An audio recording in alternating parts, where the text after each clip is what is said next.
भारत सरकार ने एक बार फिर देश की जनता के साथ धोखा कर दिया।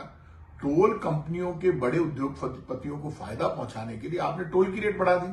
आप रोड टैक्स ले रहे हैं और यदि किसी के पास टोल कंपनी पर गाड़ी रुक गई और उसका प्रीपेड सिस्टम काम नहीं कर रहा है तो उसे डबल पैसे लेते हो। ये तो बंद करो। और टोल कंपनी वाले उसे बदतमीजी करते हैं। आप कैसे ले सकते हो उनसे डबल पैसे? यदि प्रीपेड काम नहीं कर रहा तो उसके लिए टोल कंपनी जिम्मेदार, उतने ही लो जितनी जरूरत है। आप मनमानी पर आ गए। अब आपने टोल की रेट बढ़ा दी तो टोल की रेट टोल कंपनियों से समझौता करके बड़े भ्रष्टाचार को बीच में शामिल कर, भाई मोटा पैसा मिल जाता है केंद्र सरकार के बड़े नेताओं को, एनएचएआई के बड़े अधिकारियों को।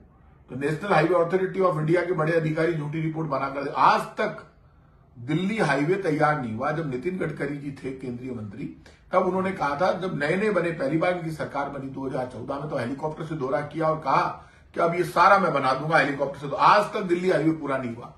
आप सब जगह रेट बढ़ा दी टोल की। टोल की रेट इतनी ज्यादा हो गई कि आम गरीब आदमी वहां पहुंचने तक की स्थिति नहीं है। और ऐसे ऐसे हाईवे बना दिए जहां पर बड़े बड़े पैसे वाले ही रुक सकते हैं। बड़ी बड़ी कंपनियों के बड़े बड़े उद्योगपतियों ने बड़े बड़े रिसोर्ट खोल लिए, बड़ी बड़ी होटलें खोल ली, छोटे छोटे ढाबे भी नहीं, जब गरीब आदमी रोटी खा ले। तो अब गरीब आदमी मतलब टोल पार करके दूसरी जगह नहीं जा सकता। तो कम से कम आप ऐसे रास्ते तो बनाओ जहां से लोग निकल सके। अब आप टोल की इतनी ज्यादा रेट बढ़ा दी कि आप आम आदमी टोल नहीं दे सकता। आप जेब काटने का काम कर रहे हैं, जनता की पीठ में खंजर मार रहे हैं।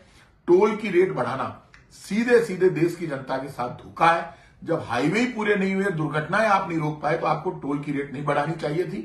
टोल की दरें बढ़ाना जनता के साथ धोखा है।